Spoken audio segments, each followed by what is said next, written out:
சிந்து நதி எப்படிப்பட்ட ஒரு நதி? இதனுடைய முழு வரலாறை சொல்லுங்க சார். இந்த நதியினுடைய மூலம் திபெத் சீன பகுதியில் இது உருவாகிறது. சரி. மானசரோவர். ஆமாம். இத சீனா தேக்கி வைத்தால் சீனாவினுடைய ஒரு மாநிலமே வெள்ளத்தில் மூழ்கிவிடும். அதனால எந்த முயற்சியும் இன்று வரை சீனா செய்யவில்லை. ஓகே. 3180 கிலோமீட்டர் இந்த நதியினுடைய நீளம். ஆமா. இந்த நதி 80% பாகிஸ்தானை வளமாக்குகிறது. 20% தான் இந்திய பகுதி, இந்தியாவினுடைய வளமான பகுதியாக பயன்படுத்தப்படுகிறது. மொத்தம் ஒரு 709, 710 கிலோமீட்டர் ஓடுது இந்தியாவுக்குள்ளார. அவ்வளவுதான். ஆமா.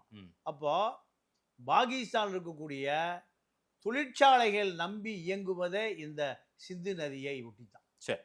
பெசாவார் போன்ற 2 மாநிலங்கள்ல விவசாயங்களே சிந்து நதியை நம்பித்தான் இருக்கு. சிந்து நதி 2 மாநிலங்களில் விளையக்கூடிய பொருள்கள் தான் பாகிஸ்தானுடைய தேசிய வருமானமே.